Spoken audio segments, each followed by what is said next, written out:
College COD's 2023 season has come and gone, but it didn't go so quietly into the night. A lot has happened over the past 6 weeks, and before we fully dive into playoffs, let's get you caught up on everything that's happened amidst the 6 weeks of action. My name is Proper, and this is your After Action Report.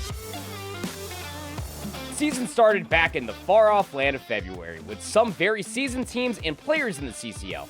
On day one, we saw not one, but two Game 5s, the first in form of some insane hardpoint comebacks and a 2-3-5 win by UT Chattanooga.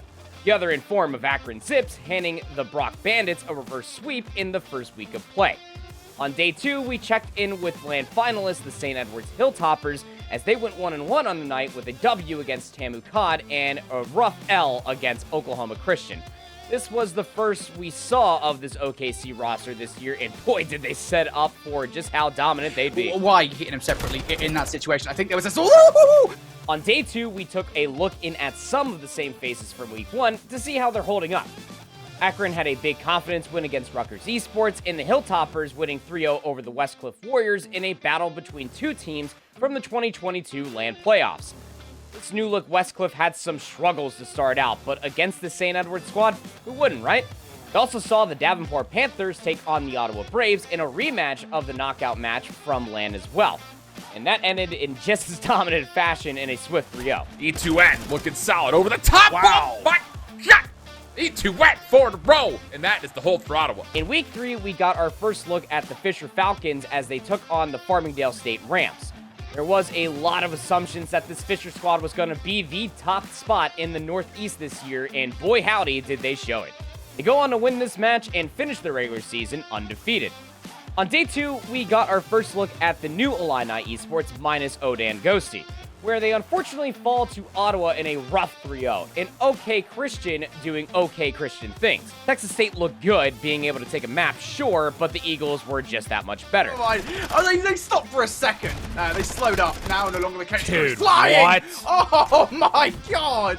We haven't talked much about Mars Hill Esports just yet, but this squad, led by CCL alumni Jamie Megatron, have been on a tear their first season in the league.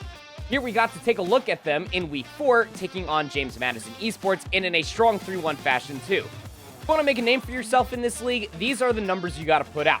And Mars Hill are putting the work in big time. Up, Jesse. You got a cruise missile for Mazo, a cruise missile for AG, and you're getting all the time here on P1 from Slaypex 4 in a row. The rest of the week, we saw the likes of Rutgers, Farmingdale, and Longhorn getting some dubs in their respective regions. Farmingdale was comfortable, of course, but for Longhorn and Rutgers, their wins here were absolutely huge for both their records and their confidence. Week 5 was the home stretch, and on day 1, we saw Farmingdale, High Point, and Akron all simply extending their comfortable scores in the season. On day 2, though, we got a double dose of both Michigan Esports and SIUE. The Wolverines from Michigan had two very comfortable wins on stream in a fantastic showcase of what they can do. SIUE, though, they had it rough. Their first match was against Michigan, which was a loss, so they could only go 1-1 on the night. Unfortunately for them, their last match was against the St. Clair Saints, and the last time they matched up against SIUE, it was getting knocked out on LAN. They came for revenge, and revenge they got. It was an absolute stomp from the Saints to put SIUE to bed in week 5.